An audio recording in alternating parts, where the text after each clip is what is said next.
Gimana Pak kisahnya Nabi Yusuf? Nabi Yakub alaihissalam bangun apa? Baitul Maqdis.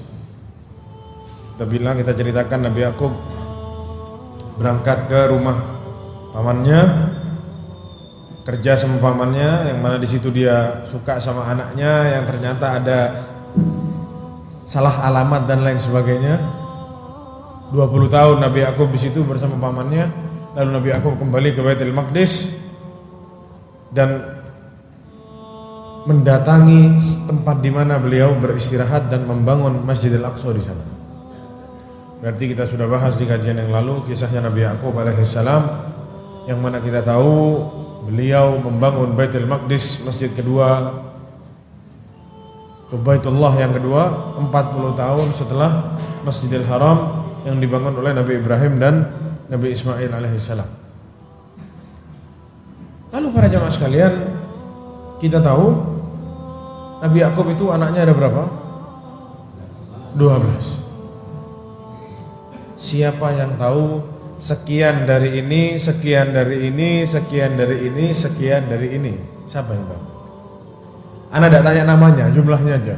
Namanya aneh-aneh soalnya.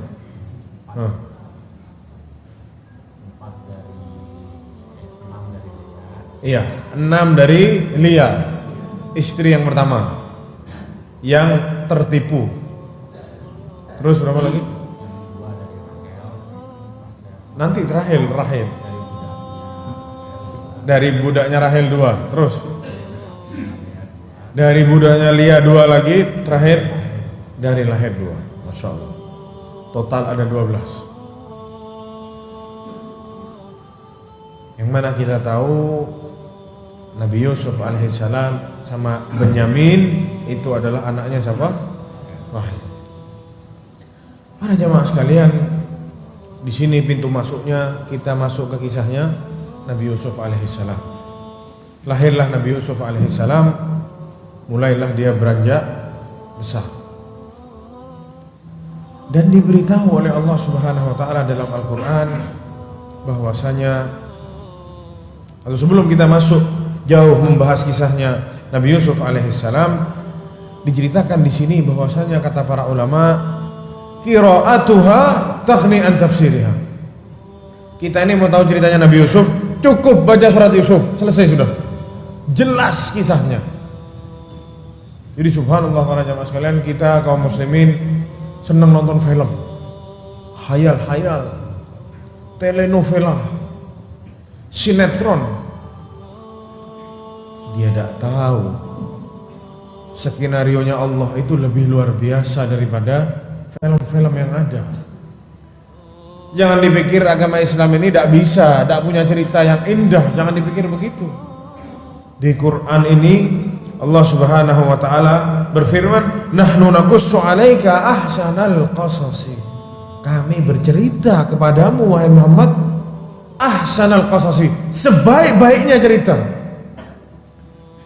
Bukan ahsanul qissah, kalau kisah satu, tapi qasasi banyak. Dari kisahnya Nabi Adam alaihissalam, terus kisahnya Nabi Nuh, kisahnya Nabi Hud, Nabi Saleh, terus sampai kisahnya Nabi Yusuf, Nabi Musa, Nabi Isa. Kisah-kisah yang indah. Ahsanal qasasi, sebaik-baik kisah. Jadi kalau kita mau kisah yang bagus, yang benar bukan dongeng, ya ada di Al-Quran. Para jamaah sekalian, dijelaskan di sini bahwasanya Nabi Yusuf alaihissalam, su'ila Rasulullah SAW. Nabi Yusuf atau Rasulullah SAW pernah ditanya tentang Nabi Yusuf alaihissalam. Su'ila Nabi SAW an Yusuf, ditanya tentang Nabi Yusuf. Faqala, berkata Rasulullah SAW, huwal karimu, dia adalah karim, Nabi. Ibnul Karimi, anaknya Nabi. Ibnul Karimi, anaknya Nabi. Ibnul Karimi, anaknya Nabi. Mana ada orang yang nasabnya kayak gitu? bapaknya Nabi, kakeknya Nabi, kakeknya bapaknya Nabi. Nabi Ibrahim turun ke Ishak, Ishak turun ke Yakub, terus turun ke Nabi Yusuf alaihissalam. Semuanya Nabi. Subhanallah. Mana ada manusia nasabnya seperti Nabi Yusuf alaihissalam? Tidak ada. Siapa? Tidak ada. Nabi Muhammad pun tidak seperti itu. Bapaknya Nabi bukan Nabi. Tapi Nabi Yusuf alaihissalam empat orang, 3 orang di atasnya semua Nabi semua. Yusuf bin Yakub bin Ishaq bin Ibrahim, dzurriyyatan ba'dhuha min ba'd, keturunan satu dengan yang lain, kata Allah Subhanahu wa taala. Ni'mat dzurriyyah wallahi, sebaik-baik keturunan. Lalu para jamaah sekalian, dijelaskan bahwasanya Allah Subhanahu wa taala memberikan Nabi Yusuf itu separuh ketampanan. Kalau tampan itu satu, kita semua ini di muka bumi ini dari zamannya Nabi Adam sampai hari kiamat, tampan itu satu. Nabi Yusuf dikasih separuhnya ketampanan. Separuhnya ketampanannya siapa? Siapa yang tahu? Utiya syatrul jamal, diberi setengah ketampanan. Setengahnya siapa?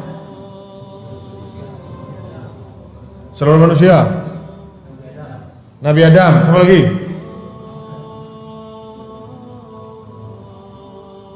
Siapa lagi? Siapa? Manusia dan jin, tambah ngarang lagi. Separuh ketampanannya Nabi Adam alaihissalam. Kenapa Nabi Adam itu paling tampan? Allah sendiri yang menciptakan Nabi Adam dengan tangannya. Lima khalaqtu biyadayya, kata Allah Subhanahu wa taala apa? Kenapa bilang ke setan, kenapa engkau tidak mau sujud dengan makhluk yang aku sembah, apa? Yang aku ciptakan dengan kedua tanganku, kata Allah Subhanahu wa taala. Terus ada yang bilang, "Oh, bukan tangan." Dipelintir. Ada yang bilang, "Loh, tidak boleh bilang tangan. Allah tidak kayak makhluknya, Allah tidak punya tangan." Loh, yang bilang punya tangan Allah kok. Tangan itu maksudnya adalah apa? Kekuasaan Allah. Atau dengan apa? Apa? Ya dengan 1000 takwilannya mereka. Allah nyebut itu apa? Biyadayan, kedua tanganku. Kalau dengan kekuasaan mau diartiin dengan kekuasaan, berarti dengan dua kekuasaanku berarti. Begitu kan? Tapi ya itulah. Dipelintir-pelintir, ditakwil semua semaunya. Jadi Nabi Yusuf alaihissalam itu diberi separuh ketampanannya Nabi Adam alaihissalam, yang mana kita tahu perempuan-perempuan terfitnah dengan ketampanannya Nabi Yusuf alaihissalam, yang mana dijelaskan oleh Allah dalam surat Yusuf. Nanti akan kita ceritakan sebagaimana wanita-wanita tersebut mengatakan, ma hadza basyara in hadza illa malakun karim. Luar biasa orang ini bukan manusia tapi apa? Malaikat. Kita baru dikasih ganteng setitik sudah ngerasa paling ganteng. Ada perempuan dia yang tutup muka, jangan nanti anak menjadi fitnah. Paling ganteng sudah. Subhanallah. Yang selanjutnya para jamaah sekalian,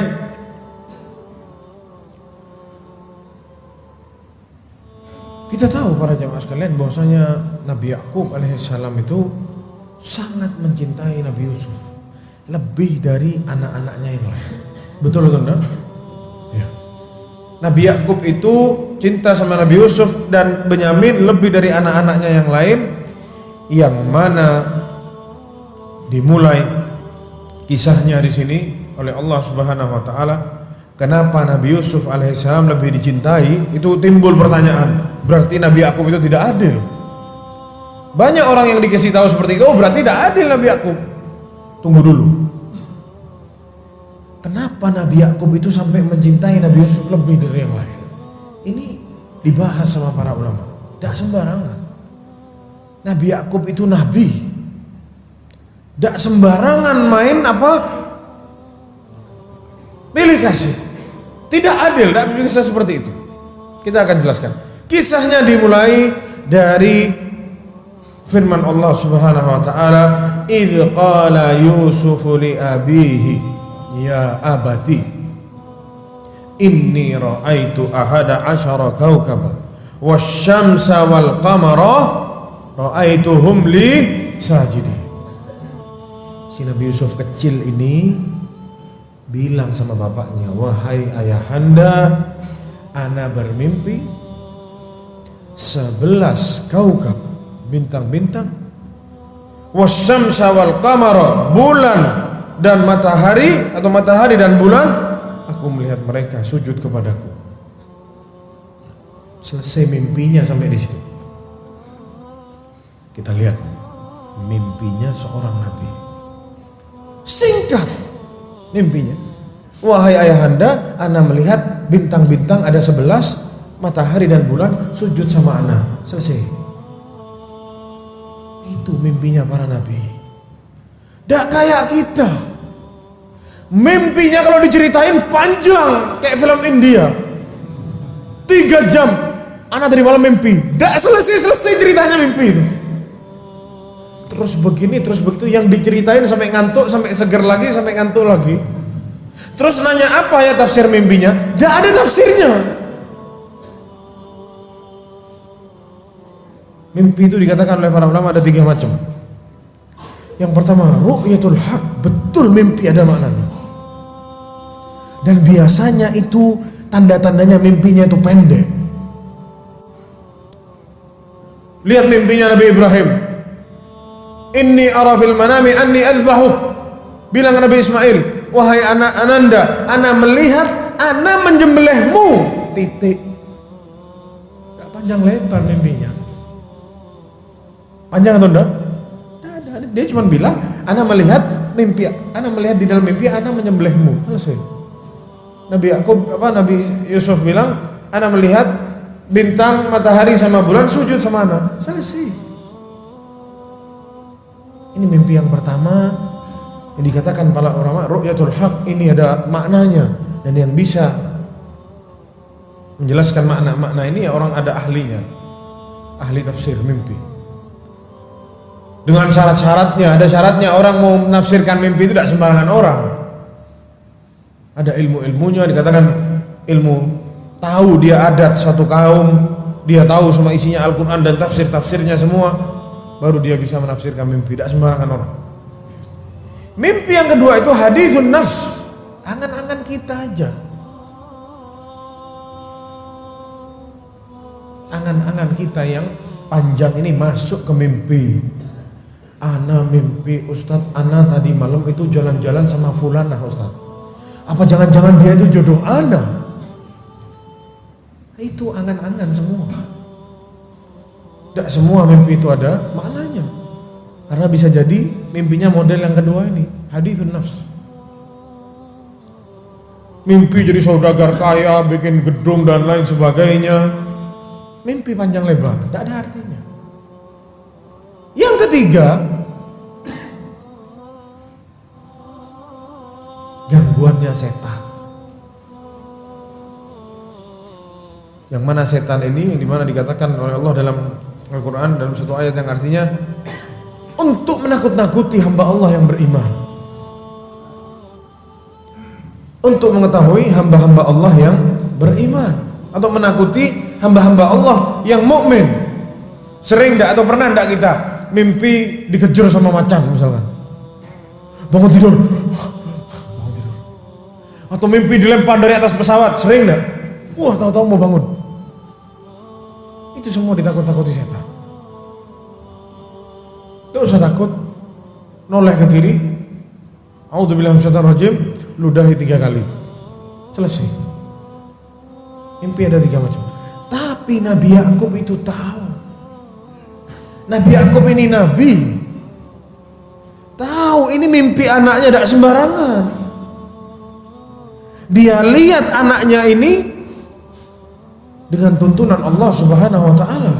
Tidak sembarang Cinta sembarang sama anaknya pilih kasih, enggak. Lalu para jamaah sekalian, setelah Nabi Yusuf bilang begitu sama bapaknya, Nabi Yakub mengerti sesuatu. Nabi Yakub bilang sama anaknya, la taqsus ru'yaka ala ikhwatika fayakidu laka kaida. Wahai Yusuf, jangan engkau kasih tahu mimpimu ini ke saudara-saudaramu. Ana takut mereka bikin makar mengganggumu. Inna syaitana lil insani aduwwun mubin. Sungguh setan itu bagi manusia adalah musuh yang nyata. Nanti kita tahu apa kaitannya kata Nabi Yakub jangan ceritain sama sesungguhnya setan itu musuhmu yang nyata. Apa kaitannya? Nanti kita akan tahu.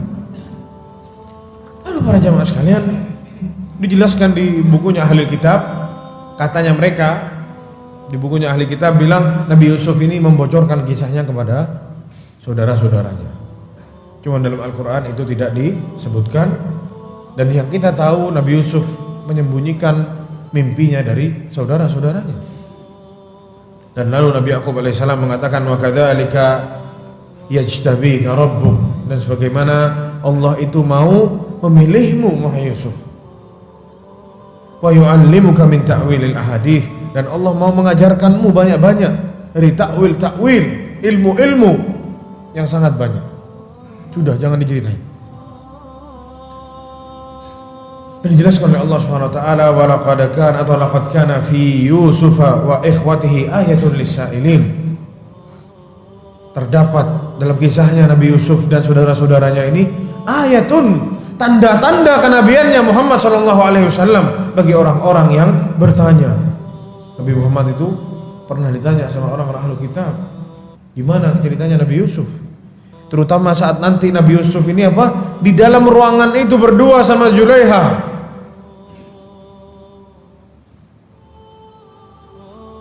Zulaiha, kita tahu kisahnya. Zulaiha yang tergila-gila sama Nabi Yusuf. Orang Nasrani ahlul kitab itu bingung apa yang terjadi di dalam sana. Apa benar Yusuf yang salah atau Zulaiha yang salah? Diceritain semua dari A sampai Z sama Rasulullah SAW dengan wahyu dari Allah Subhanahu Wa Taala. Jelas kisahnya. Ayatul lisailin, tanda kenabiannya Rasulullah kepada orang-orang yang bertanya. Kenapa kok bisa jadi tanda? Nabi Muhammad tak bisa baca, tak bisa tulis, bisa menceritakan, tahu dari mana? Kalau tidak dikasih tahu langsung oleh Allah Subhanahu Wa Taala. Maka setelah mimpi itu terjadi, setelah Nabi Yusuf alaihissalam menceritakan mimpinya kepada Nabi Yakub, semakin Nabi Yakub cinta luar biasa kepada Nabi Yusuf alaihissalam. Dari sini mulailah bala dan musibah dan cobaan datang kepada keluarganya Nabi Yakub alaihissalam. Cobaan untuk Nabi Yusuf dan cobaan untuk Nabi Yakub alaihissalam. Allah Subhanahu wa taala berfirman, "Idz qalu li Yusuf wa akhuhu idz qalu la Yusuf wa akhuhu ahabbu ila abina minna wa nahnu usbatun inna abana la fi dhalalin mubin." Bapak kita ini lebih mencintai Yusuf dan Benyamin daripada kita.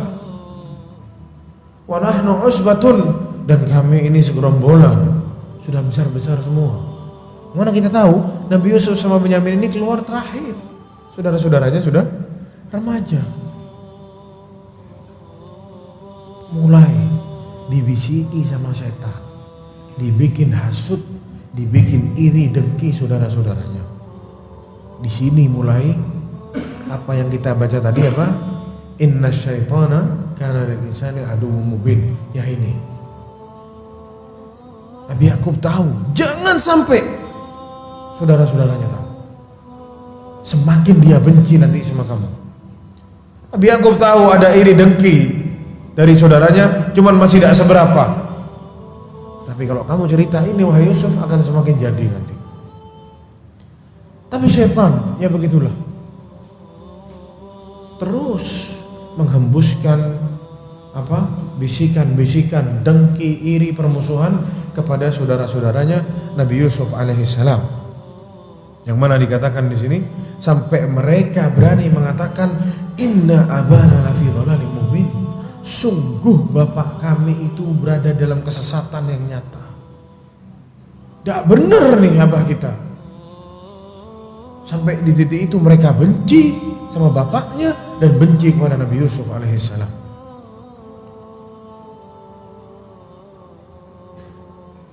Dan dikatakan tidak mungkin seorang nabi itu pilih kasih sembarangan kepada anaknya. Yang mana Allah Subhanahu wa taala sudah jelaskan, Allahu a'lamu haitsu yaj'alu risalatah. Allah itu Maha tahu kepada siapa kenabian dan kerasulan ini akan diberikan. Tidak mungkin dikasih tahu ke atau diberikan ke orang-orang yang tidak adil, tidak mungkin. Ini semua tuduhan iri dengki dari saudara-saudaranya Nabi Yusuf kepada bapaknya. Pertanyaan di sini, hal kana Yusuf fi'lan ahabbu ila abihi minhum? Fa idza kana al-jawab na'am falima? Lima kana Yusuf ahabbu ila abihi minhum. Apakah betul Nabi Yusuf itu lebih dicintai oleh bapaknya?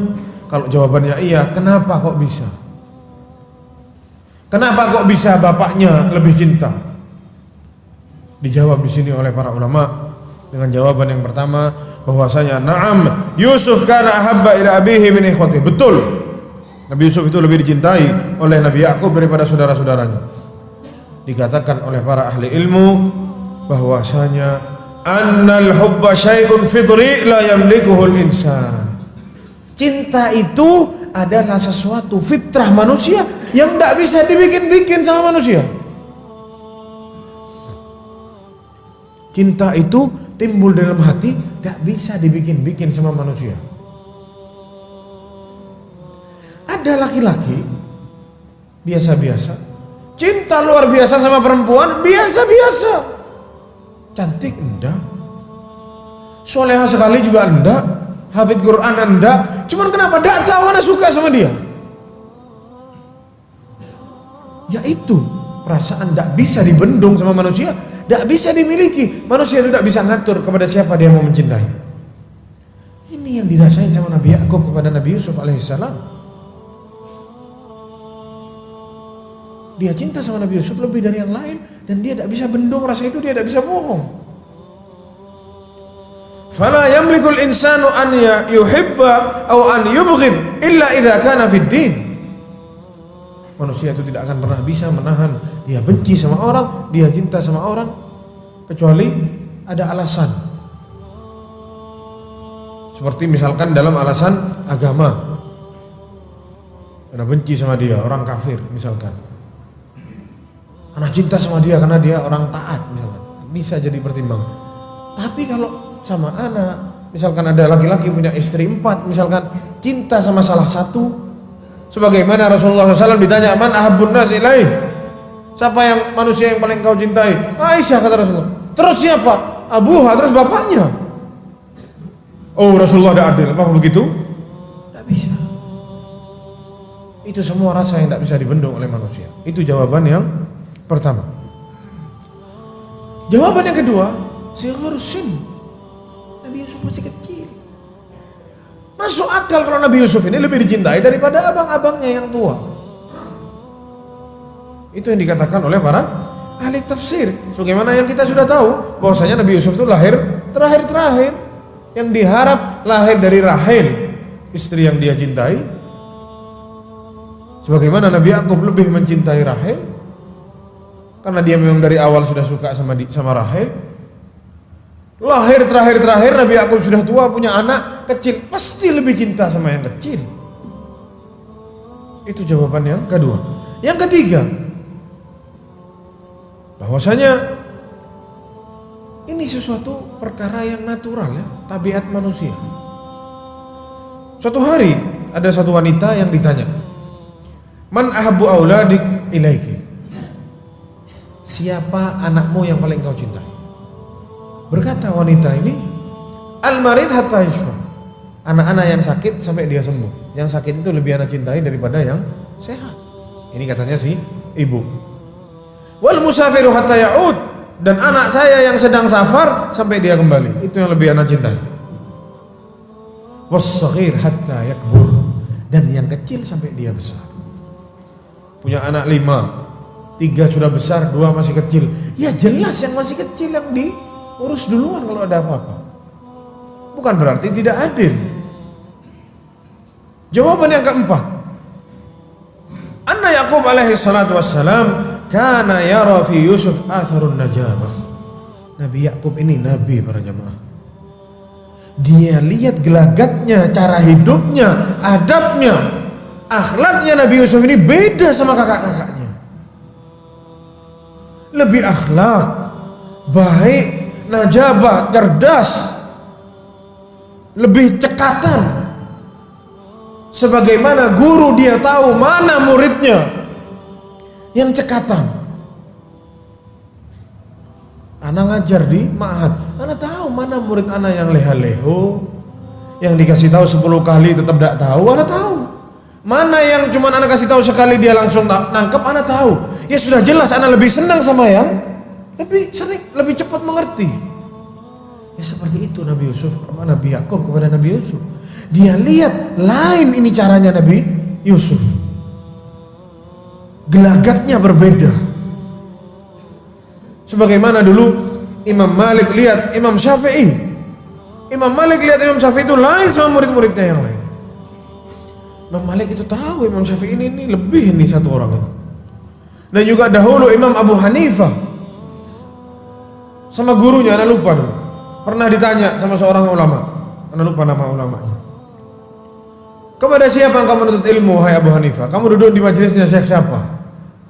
Katanya Imam Abu Hanifah, anak duduk sama para pedagang-pedagang, kata. Majelisnya fulan pedagang, bisnismen. Karena duduk sama dia. Dinasihati sama ulama ini. Orang-orang sepertimu ini jangan duduk sama dia. Orang sepertimu ini duduk sama alim, belajar sama dia. Karena anak lihat kamu ini punya intelektual, punya akal yang lebih dari yang lain. Sayang maksudnya.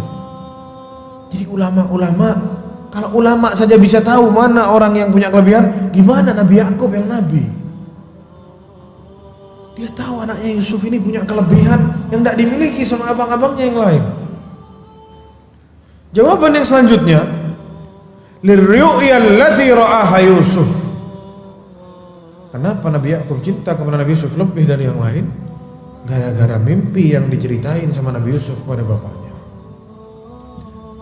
Nabi Yaqub tahu maksudnya mimpi itu apa. Hanya saja tidak dikasih tahu ke Nabi Yusuf saat itu. Ya mungkin langsung Allah turunkan wahyu kepada Nabi Yaqub, yang mana dia membuat Nabi Yaqub ini semakin cinta kepada anaknya Nabi Yusuf alaihissalam. Lalu para jamaah sekalian, sebagaimana kita tahu saudara-saudaranya panas, kurang ajar, lihat kata dia, anak bakal balas nanti. Dari waktu kapan waktunya kita habisi kamu Yusuf, lihat. Kalau ndak kita buang kamu, kita bunuh kamu dua. Atau kalau kita tinggal kamu di satu tempat. Sebagaimana yang dikatakan di sini, atau dijelaskan di sini juga sebab yang terakhir, inna ummahu waqad matat. Katanya, jadi alasan yang keenam kenapa Nabi Yaqub lebih cinta kepada Nabi Yusuf dan Benyamin, karena Rahel ibunya sudah meninggal sedangkan anaknya masih kecil. Ini sebab yang keenam. Jadi sangat wajar 6 sebab ini dikumpulkan ke satu orang itu sangat wajar. Satu saja itu sangat wajar. Dari 6 ini, kalau satu itu ada di satu anak, bapaknya cinta, itu sangat wajar. Antum sekarang punya anak 5, satu cerdas anaknya, ranking 1 terus sekolahnya, yang satunya leha-leho sekolahnya tidak jelas, mana yang lebih antum cinta?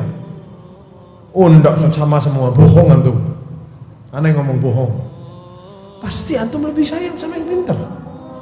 Ada yang satunya dikasih tahu, nak jangan, nak kalau malam jangan keluar, kabur. Yang satunya taat sama antum, mana yang lebih antum cinta? Yang taat atau yang kabur? Oh enggak, anak-anak adil Ustaz. Bohong antum. Mau bohongi diri sendiri. Tidak bisa. Ditambah lagi ada 5 sebab di belakangnya, atau 6 sebab yang lain. Jadi sangat wajar dan masuk akal, dan tidak ditolak sama fitrah manusia kalau Nabi Yaqub itu lebih mencintai Nabi Yusuf daripada saudara-saudaranya. Akhirnya para jamaah sekalian, diceritakan oleh Allah Subhanahu wa taala, qalu la Yusuf wa akhuhu ahbu ila abina minna wa nahnu usbatun inna abana lafi dhalalin mubin. Yusuf lebih dicintai oleh ayah kami daripada kami. Yusuf dan Benyamin lebih dicintai. Akhirnya, uqtulu Yusuf, kata salah satu di antara. Jadi mereka ini 10 orang musyawarah. Uqtulu Yusuf. Kalau kita bunuh aja Yusuf. Kita ambil hati bapak kita. Kalau tidak ada Yusuf, sudah selesai, bapak kita akan sayang sama kita. Yang satunya bilang awitrahuhu ardhon, atau tinggal di sana di tanah yang jauh. Tinggal sudah, biar hilang. Tidak mungkin Yusuf bisa pulang, masih kecil, tidak ngerti jalan. Yakhlu lakum wajhu abikum. Biar bapak kita ini apa? Cinta sama kita, lupa sama Yusuf.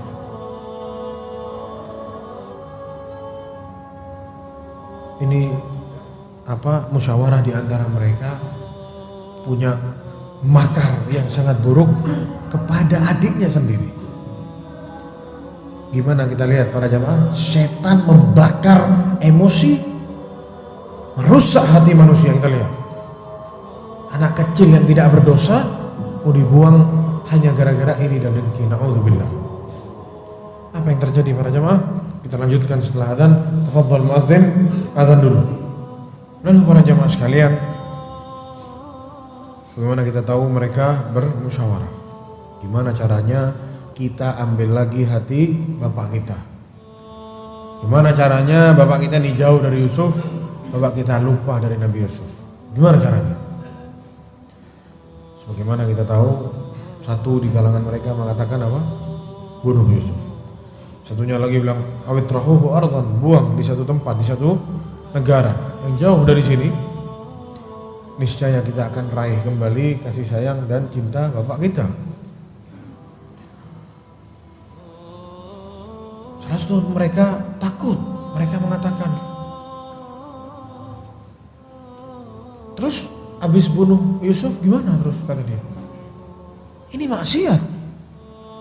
Salah satu di antara mereka mengatakan, ini saudaramu, adikmu Yusuf ini. Apa kamu tidak takut sama Allah? Ini salah satu di antara mereka ngomong. Jadi seburuk-buruknya manusia berkumpul itu masih ada yang takut sama Allah Subhanahu wa taala. Ala takhafun al-azab, kalian tidak takut diazab sama Allah gara-gara bunuh adikmu sendiri, bunuh adik kita sendiri.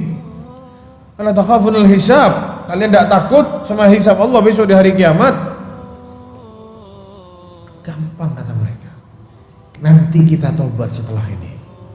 Yang mana dijelaskan oleh Allah Subhanahu wa taala, wa takunu min ba'dihi qauman shalihin. Setelah itu kita tobat biar kita jadi orang soleh. Sekarang hantam ini sisa buang. Kita lihat bagaimana akhirnya, apakah mereka bertobat atau tidak. Dijelaskan bahwasanya katanya mereka bertobat, tapi mereka tidak bisa mendapatkan, tidak bisa meraih hati bapaknya. Nabi Yakub tahu ini akal-akalannya kalian. Yang mana beliau mengatakan bal sawwarat lakum anfusukum amra fasabrun jamil. Ini semua akal-akalannya kalian, katanya Nabi Yakub. Ya sudah, anak mau sabar aja. Bisa buat apa Nabi Yakub? Tidak bisa buat apa-apa. Kita akan kisahkan ceritanya nanti. Tobatkah mereka atau tidak? Dijelaskan bahwasanya mereka itu bertobat karena mereka mengatakan, ya abana istaghfir lana dzunubana inna kunna khatiin. Wahai ayahanda, tolong mintakanlah ampun kita kepada Allah, sungguh kita ini orang-orang salah. Mereka menyesal, bertobat kepada Allah Subhanahu wa taala. Mereka bertobat. Tapi kita para jamaah sekalian sebagai manusia yang kita setiap hari sekarang dihadapi kepada maksiat, apakah kita tiru cara saudara-saudaranya Nabi Yusuf? Tidak apa-apa, nanti kita tobat. Riba, tidak apa-apa, nanti kalau balik modal kita lepas ribanya, nanti tobat. Dan begitu dengan maksiat-maksiat yang lain. Tidak sholat, nanti tidak nututi kalau sholat. Keburu mulai filmnya, na'udzubillah. Karena diceritain sama seseorang, anak-anak muda. Dulu mereka bilang apa? Kalau ini yang cerita bilang sama anak, alhamdulillah sudah hijrah. Dulu zaman kita dulu masih belum tahu, belum ngaji, belum belajar. Kita dulu tuh suka nonton bioskop. Dan kalau nonton bioskop, film baru keluar itu dipasin waktunya sama adzan maghrib. Itu kurang ajarnya mereka. Sekarang waktu maghrib, azan, tet mulai filmnya. Bagaimana mereka mensiasati ini? Sudah nanti aja dijamak sama Isya. Bayangkan anak. Urusan bioskop, maksiat, sholat dijamak 3-4 jamak takhir. Gara-gara apa? Bioskop. Subhanallah. Ini hal kecil dan masih banyak kisah-kisah mereka bagaimana maksiat-maksiat yang sangat besar, dak sholat, zina, makan riba, bunuh orang, urusan politik, urusan main judi. Nanti tobat. Nanti tobat ya, oke. Kalian mau tobat nanti, tapi kalian butuh 3 perkara. Kalian butuh 3 perkara yang menjamin. Kalau antum mau buat maksiat, antum harus meyakini atau menjamin pada diri antum 3 perkara dulu. Silahkan antum buat maksiat. Perkara yang pertama, dia butuh jaminan an ya'isha ila an yasira salihan. Ada jaminan dia akan hidup panjang sampai dia jadi orang soleh dan diterima tobatnya sama Allah SWT. Apakah ada yang menjamin? Itu pertanyaan yang pertama. Dia butuh jaminan yang kedua, an yathban anna Allah yaqbal hadhihi taubah. Dia harus dapat jaminan Allah akan jamin tobatnya dia diterima. Atau dia dapat jaminan tobatnya dia akan diterima oleh Allah SWT. Apakah ada jaminannya? Siapa yang berani jamin dirinya tobatnya diterima oleh Allah? Dan yang ketiga, an yadhman an yuwaffiq ila taubah. Dia harus punya jaminan bahwasanya dia akan diberi taufik oleh Allah untuk bertobat. Apakah ada jaminan? Apakah dia yakin besok sama Allah dia akan dikasih tahu kamu tobat? Apa sama Allah nanti akan dibukakan terus pintu-pintu maksiat sampai akhirnya dia meninggal di atas kemaksiatannya? 3 jaminan. Jika antum mau maksiat, lakukan silahkan, tapi pastikan 3 jaminan ini sudah antum pegang. Yang pertama apa tadi? Jaminan umur panjang sampai antum bisa jadi orang soleh. Jaminan yang kedua, jaminan tobatnya diterima oleh Allah Subhanahu wa taala. Yang ketiga, jaminan tuntunan Allah kepada tobat tersebut. Kalau 3-nya ada, 1 bolong, enggak bisa antum buat maksiat. Na'udzubillah. Sudah berapa banyak maksiat yang kita perbuat.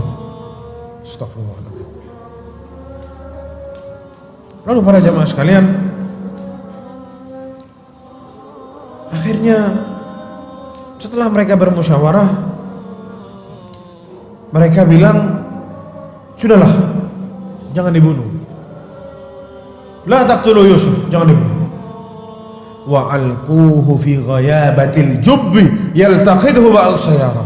Kita buang dia ke dalam sumur yang mana nanti kalau ada orang yang ngambil air, mereka lihat ada anak di dalam, diambil sama mereka di bawah. Udah gitu aja. Tak tega membunuh Nabi Yusuf. Ini karena salah satu di antara mereka.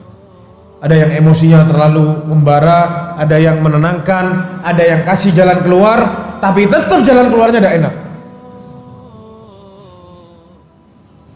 Sudah menengahin, kita buang ke sumur, sama-sama tidak enak. Akhirnya mereka berpikir, gimana caranya bawa Yusuf keluar rumah. Karena terus dibentengi sama Nabi Yakub, mau keluar mau kemana? Tidak boleh, sini duduk, jangan keluar.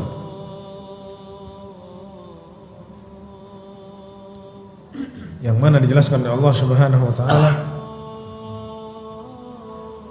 qalu ya abana, wahai ayahanda, katanya sih saudara-saudaranya, ma laka la ta'manna ala Yusuf wa inna lahu lanasihun. kenapa sih kamu tidak percaya sama kami? Padahal kami itu baik, kami itu akan ngajari Yusuf banyak hal, kami itu abang-abangnya. Ini mukanya muka dua nih. Di depan beda, di belakang beda. Wa inna lahu lanasihun. Tapi Nabi Yusuf tidak lihat hal itu pada diri saudara-saudaranya. Makanya sama Nabi Yusuf ditahan-tahan. Arsilhu ma'ana ghadan yarta' wa yal'ab. Sini dong, biar kita ajak adik kita Yusuf main bareng-bareng sama kita. Jangan dibekep terus di rumah Yusuf, kesian. Pinter ngomong nih kakak-kakaknya nih. Ngerayu Nabi Yakub supaya mau apa? Ngelepas Nabi Yusuf. Wa inna lahu lahafidhun. Kami janji kita akan jaga Yusuf, kita janji. Kita ini 10 orang, masa tidak bisa jaga Nabi Yusuf? Sangat bisa. Di sini dikatakan Nabi Yakub menyebutkan perkataan blunder istilahnya. Yang mana perkataannya itu bikin saudara-saudara ini semakin benci sama Nabi Yusuf. Keceplosan Nabi Yakub ngomong. Inni la yahzununi an tadhhabu bihi. Sungguh membuatku sedih kalau kamu bawa Yusuf dari ana. Semakin kakak-kakaknya benci sama Yusuf. Oh, kalau Nabi Yusuf yang pergi sedih, kalau kita yang pergi engkau tidak sedih, tambah mereka emosi para jemaah. Keceplosan Nabi Yakub ngomong. Wa akhafu. Abis Nabi Yakub bilang ke saudara-saudaranya, aku sedih kalau kamu bawa Yusuf, jangan dibawa jauh, anak bakal kangen, anak bakal sedih, bikin saudara-saudaranya semakin panas dadanya. Terus Nabi Yakub ngasih tahu mereka alasan gimana caranya menghanguskan atau menyingkirkan Nabi Yusuf. Jadi senjata makan tuan. Ya ini. Kenapa sedih? Bingung ditanya begitu. Wa akhafu, nyebut Nabi Yakub, an yakulahu dzi'bu wa antum anhu ghafilun. Ana takut Nabi Yusuf nanti dimakan sama dzib, sama serigala, sedangkan antum lalai sama adik antum sendiri, sama kalian. Sama adik kalian. Nah, kita buang di sumur sebagaimana kita sepakat, kita bilang dimakan serigala. Mereka ini bingung, nanti kalau ditanya sama bapak ini mau jawab apa? Bapaknya yang ngasih tahu jawabannya. Dimakan serigala. Subhanallah. Ya ini skenario semua dari Allah Subhanahu wa taala. Luar biasa. Akhirnya para jamaah sekalian, berangkatlah, dilepas. Berangkatlah Nabi Yusuf alaihissalam dengan saudara-saudaranya, dilepas akhirnya sama Nabi Yakub, karena Nabi Yakub digempur sama anak-anaknya 10 orang ini, tidak bisa ngomong lagi. Katanya anak-anaknya, gimana mau dimakan sama serigala? Wa nahnu usbatun, kami ini rombongan. Serigala itu takut sama rombongan, tidak mungkin bisa mendekat.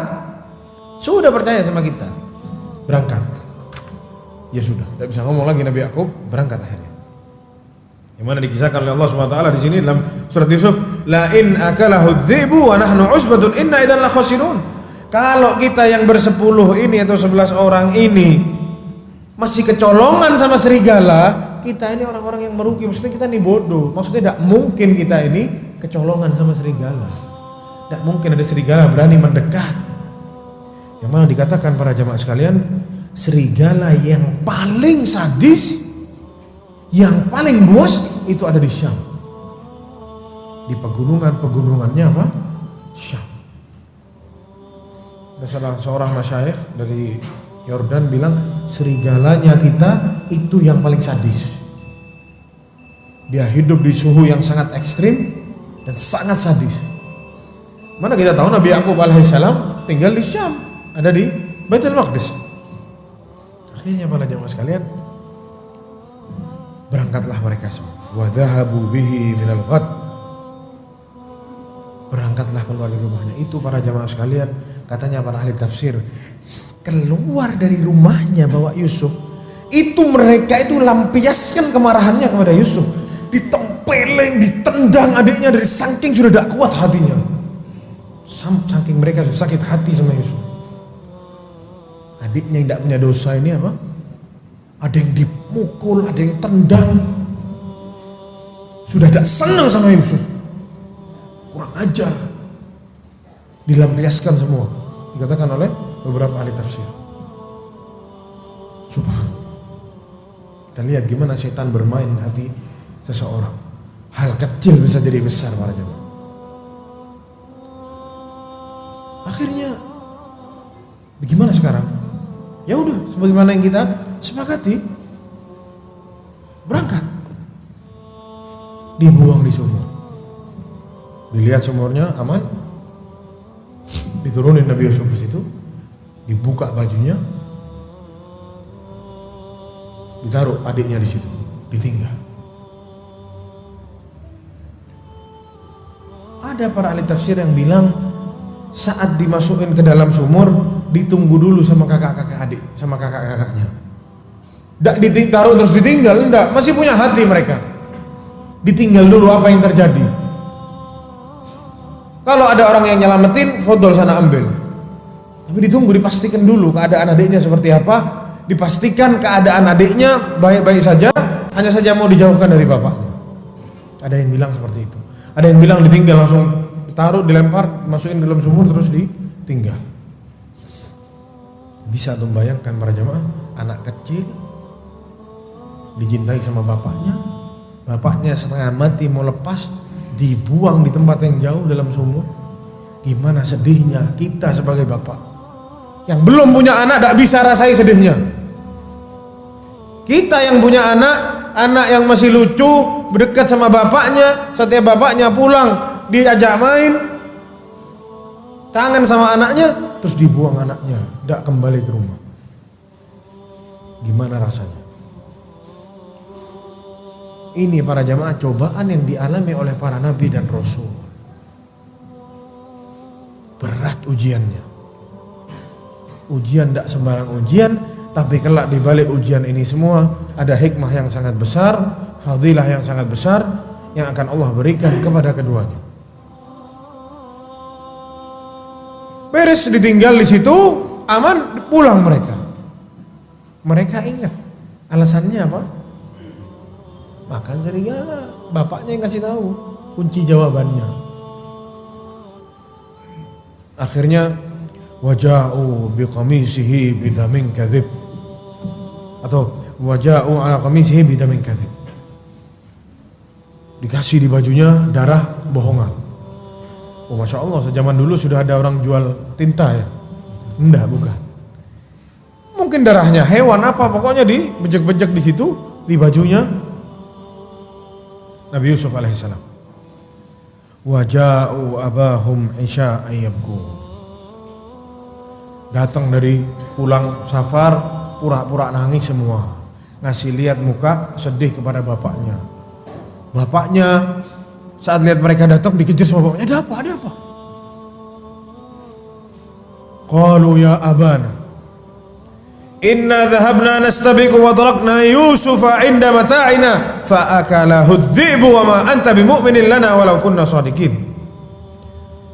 Wahai ayahanda, kami pergi balapan lari. Nastabiqu, kita balapan lari. Wa tarakna Yusuf inda mata'ina, dan kami tinggal Yusuf di bekal-bekal kami.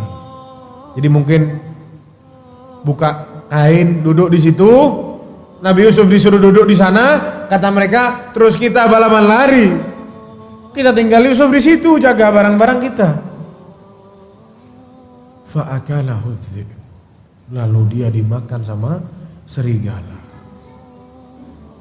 Nih mereka ini cerita sama abahnya.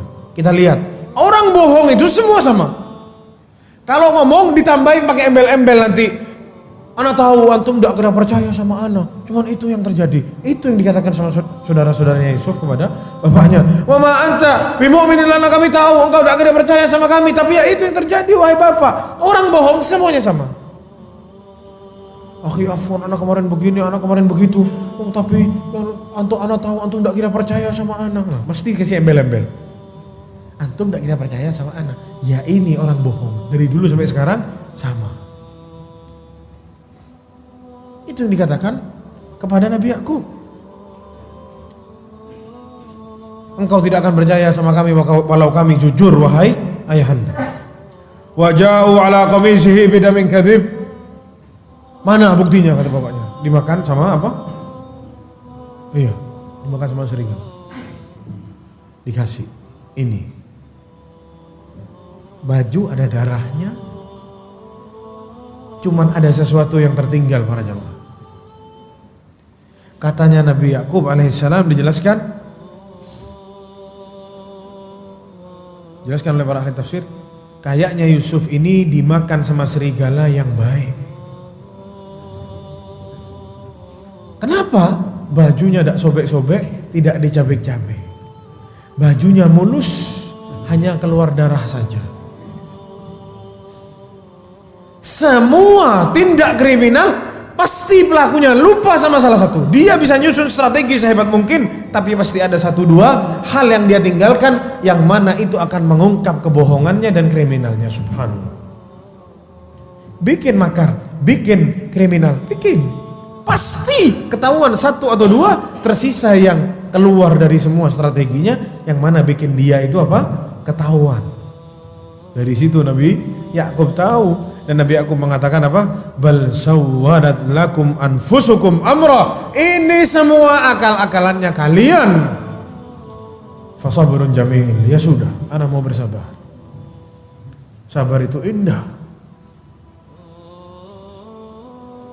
Ada fasabrun jamil, ada fasfahis safhal jamil. Kita ini para jamaah sekalian, kalau sama kawan kita dikasih ujian, dicoba sama kawan kita, ya udahlah, anak sabar aja lah. Ya sudahlah, anak mau sabar. Tapi setiap kita ketemu sama kawan kita, sama kita ditanya, ente ingat gak dulu ente gituin anak? Bukan sabar namanya itu. Sudah anak mau sabar. Tapi kalau ketemu, ente dulu ingat gak? Nah, bukan sabar namanya. Akhirnya para jamaah sekalian, sedih Nabi Yakub alaihissalam. Menangis. Anak yang dia cintai tidak ada lagi di rumahnya, hilang, tidak tahu kemana. Saudaranya pun tidak tahu kemana. Meskipun saudaranya kalau lihat diambil sama seseorang, diangkat dari atas sumur, dibawa kemana? Ada yang tahu? Tidak ada yang tahu. Hanya Allah yang tahu. Dikatakan Nabi Yakub alaihissalam nangis sampai buta para jemaah. Nangis sampai buta. Subhanallah.